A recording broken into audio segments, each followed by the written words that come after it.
Have you seen some of the prices of Christmas decor this year? No need to worry, I've got you covered. Hi there, my name is Sandra and I'm the creator of DIYs at the Schwowin's Nest. I've got some great looks for less for you today that are budget friendly and will be beautiful to display in your home. So let's take a look at the first dupe and my inspiration. These are some wooden blocks, some wooden letters, and some bottle brush trees. Now this one has some lighting on it that I'm going to skip, but you could definitely add that if you wanted to.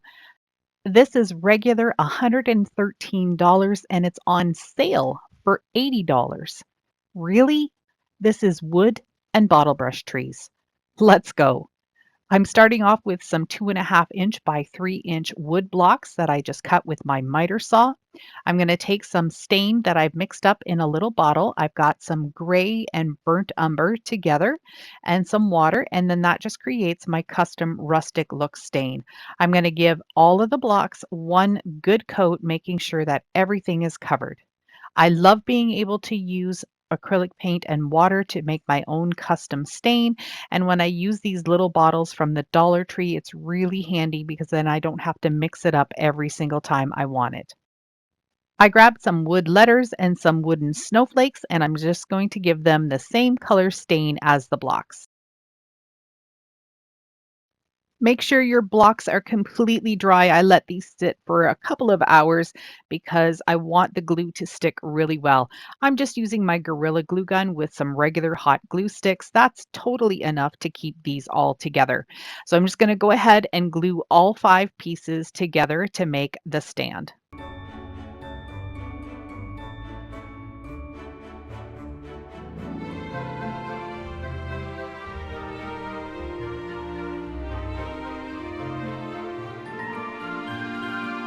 I'm adding the snowflakes to the first and the last block, and then I'm going to put the word joy on the 3 blocks on the inside, just like the inspiration piece. Now it's time to glue on the trees, again, just using hot glue. I decided to take some different colors, and some are sparkly and some have snow, just because I'm not going to be putting the lights on these trees, so I wanted them to kind of sparkle and glow in their own way. I'm starting off with the tallest tree in the center. I'm going to put 2 of the medium-sized trees on either side, and then a couple smaller ones on each end. So easy to create this project. I still can't believe they're asking that much money for it on Wayfair. Let me know what you think of this one.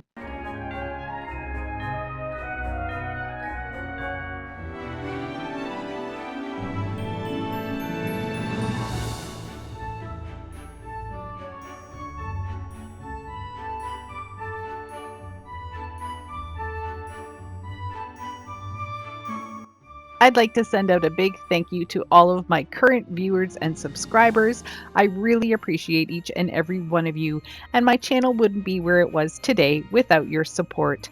If you are new to my channel and you like what you see so far and you'd like to see more, I'd love it if you could hit that red button too.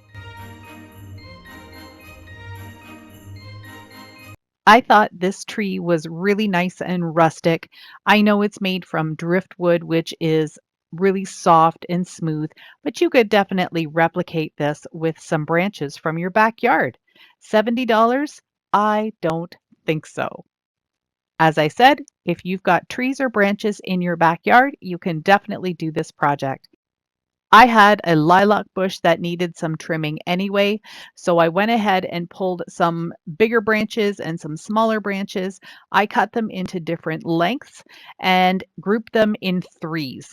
So now what I'm doing here is just pulling out one from each grouping so I can paint that a different color. I'm going to paint these 3 different colors.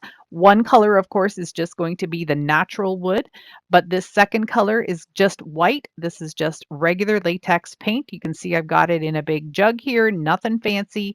You can use acrylic paint, chalk paint, anything you've got on hand.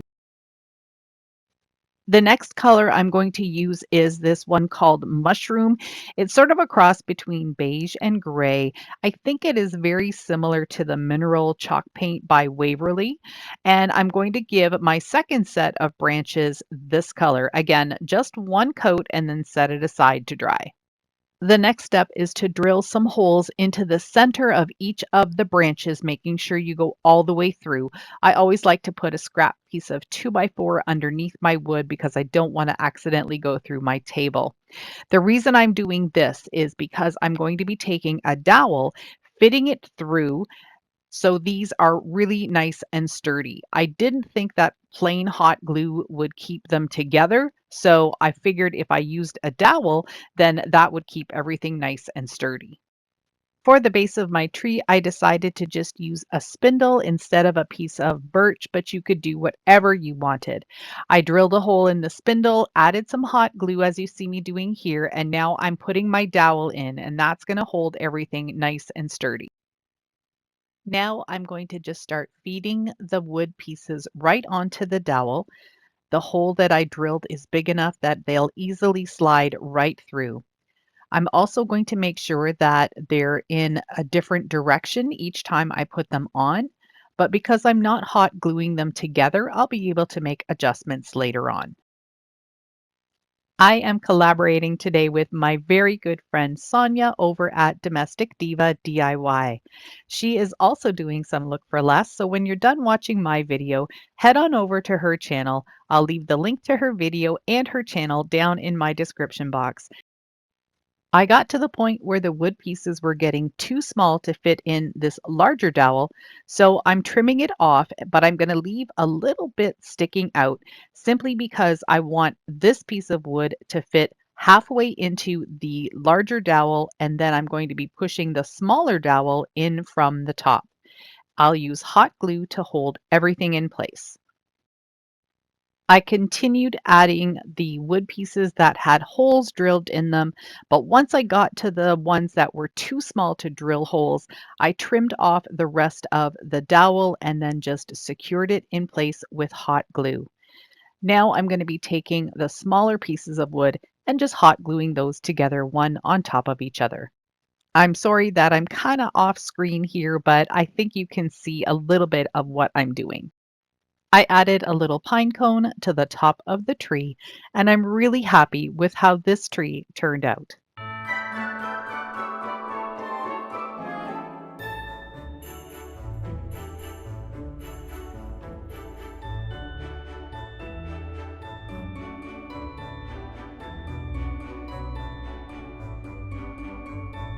Here's a look at this Wayfair version of these metal reindeer table decor.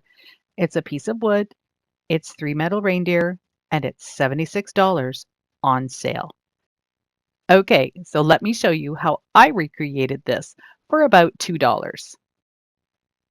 I've got these wood reindeer that I cut out using a laser cutting machine. I've been playing around with one for a while, trying to get the hang of it. This is one of the projects that turned out really well. I gotta tell you, I had some humdingers that didn't turn out. Anyway, I'm going to give it one coat of light gray paint, and I'm going to do the front, the back, the sides. Everything is going to get painted with this gray paint. The second step to make them look galvanized is to use some silver acrylic paint, and I'm using this makeup sponge, and as you can see here I am kind of turning it so it doesn't end up the same direction all the time, and that is a happy accident for me. I thought I was going to have to do many layers to get the look of the galvanized, but when I started using the makeup sponge I saw that I was getting those different angles and textures, and it really started to look. I have tried some other painting techniques for galvanizing, but I think this one turned out the best. So I'm going to keep this in my back pocket for future projects. To get the rust look for around the edges, I'm going to continue with the same makeup sponge, and I'm dipping it into some burnt umber and honey brown paint. And I want that to give it more of a realistic look because rust isn't all just one color. So I'm just kind of dipping my makeup sponge in those two colors and then kind of blending it together and then just going all the way around the edges of the reindeer. And it really starts to look good. I found this piece of wood in my stash. It's just a piece of pallet wood, and I'm going to do something a little different. I thought I would add some beads to the bottom of this wood just to raise it up a little bit more and make it look even better than the one from Wayfair. I'm using hot glue to glue the beads onto the pallet. I wanted to create a groove where the feet would sit on the wood. So I'm going to use my rotary tool and one of the carving tools and just carve out some little areas, sort of like little dashes in the wood. And that's going to allow me to set the reindeer feet right in there and you won't even be able to see the glue. It's hard to see, but I do have all the grooves in there. I'm going to use my Starbond medium thickness glue. That's going to give me a little bit more working time, but it's not as bulky as hot glue. I'm just going to set the reindeer feet right into my little grooves and then give it a shot of the accelerator, which will harden the glue a lot faster. I'll do the other two reindeer the same way, adding my Starbond glue, putting them in place, and then giving them a shot of the accelerator. If you're interested in trying out any of the Starbond products, I have a link and a discount code for you down in my description box, so make sure you go check that out. They're really handy glues to have. I don't use them all the time on all of my projects, but there are some specific times when I do use them. Out of all the projects I'm doing today, I've got to say that this one is my absolute favorite.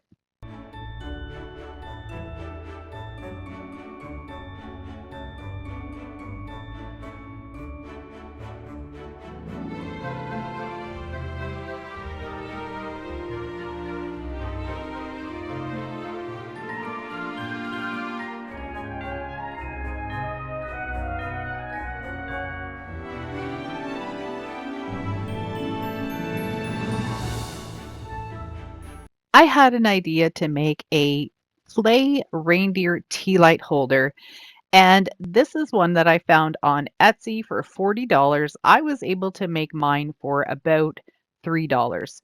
It looks a little different, but I still think it's pretty cute. Let's get started on this one.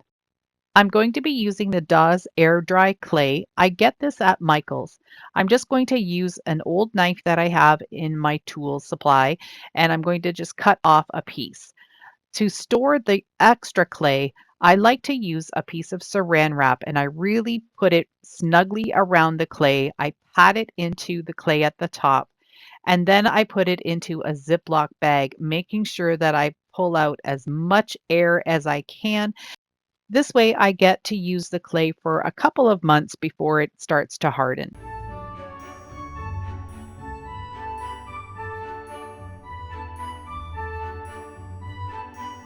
I'm going to take the clay and just knead it and make it really nice and soft and workable. I've got a piece of wax paper down on my surface and that's just going to help it not to stick to everything. I like to use my hands just to kind of press it out and get it a little bit flatter. The heel of your hand works really well for this too. And then I'm just going to grab a rolling pin that I have. This is an old Pampered Chef one. It's plastic, so it's really easy to clean. And this is the one that I like to use for my clay.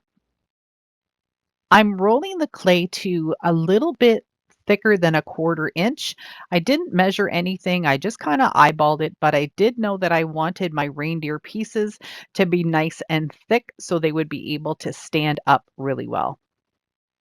I couldn't find a standing reindeer cookie cutter, So I decided to just go with this cute little head one. I found this one at Michael's. I think it was 250. So I'm just going to go ahead and cut out 4 of these. I'm going to just use my hand to tap in all of the little edges down at the bottom where they kind of stick out a little bit just to clean it up. They're going to take a good 24 to 36 hours to dry. So when you're doing a clay project, make sure that you plan for the dry time. Working with clay is fun. It's just like making cookies. I just grab the excess clay and I squish it all back together and then roll it out one more time. And that will give me all 4 of the reindeer heads that I need. My little clay heads are nice and dry, so I'm going to give them just one coat of white paint. They turn out a little bit on the grayish side, so I wanted them to be more like the white ceramic. That is the inspiration. So I'm just going to go ahead and do that for all of them. You may recognize one of these ceramic signs. It came from the Dollar Tree. I'm going to put the words on the bottom so you won't even see those. And I'm going to do something a little bit different than the inspiration. Instead of trying to stand my reindeer up on top of the ceramic block, I'm actually going to glue them on the side. When I'm using ceramic or glass in my projects, I like to use a Gorilla Glue Clear Grip. And that's what I'm putting on here. And then I'm going to add some hot glue underneath that so they don't mix together. That's really important. You don't want them to mix together because they'll cancel each other out. So I'm just going to add the hot glue and then place my reindeer head right on top and then just hold it in place for a couple of minutes until it has a chance to set up. Most ceramic pieces will have holes somewhere, and for this one, it's on the bottom where it would normally stand up. But because I'm putting the front on the bottom, you can see these little holes. I'm going to fix that after very easily by adding a little piece of masking tape just to cover up the holes. And then once I paint everything, it's not going to show. I painted everything white except for the part where you're going to place your candle. I left that just the shiny part. And what I'm doing here now is adding some pine cones and some greenery just to embellish this little candle holder and also to camouflage those 2 holes with the masking tape. Even though they were camouflaged a little bit, you could still see it. So I decided to just add some embellishments to make sure that it wouldn't show. I think this turned out pretty cute. You'll have to let me know what you think.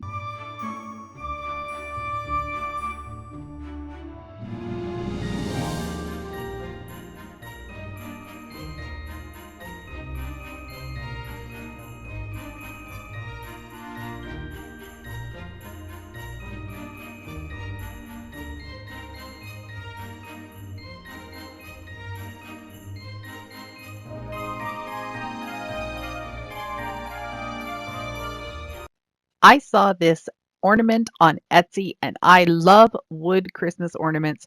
I thought it was absolutely adorable. It is made from snowflakes. However, I didn't have any snowflakes, nor did I have any wood snowflakes. So I decided to use something completely different to try and dupe this look. I grabbed these stars from the Dollar Tree and I thought they would look really cute in the shape of a tree. So I'm just going to be using 3 of them. I tried to use more, but it just didn't work out. I poked them into some bamboo skewers so it would be easy for me to hang on to them while I paint them. I'm doing this a little differently too. Since these are styrofoam, I wasn't able to give them a wood look, at least a wood look that I thought would look like wood. So I decided to just go in a different direction completely and use this sage green chalk paint.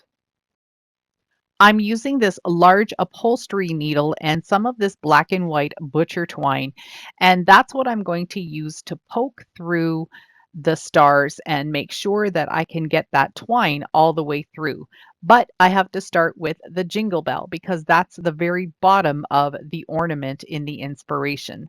So I'm going to start with the jingle bell. I'm going to put a bead in, and then I'll put the largest star, another bead, the next size star, another bead, the next size star, and then one more bead.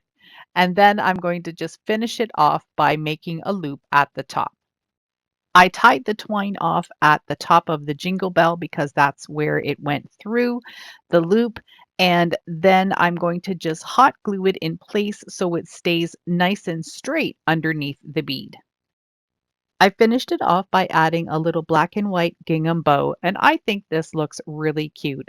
It's not exactly like the inspiration, but it's a good fake.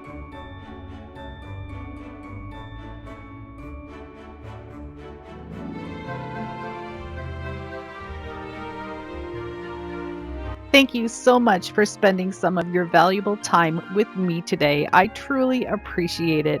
If you haven't already, please hit the thumbs up button, the subscribe button, and the notification bell so you don't miss out on anything else I have to share. Bye for now.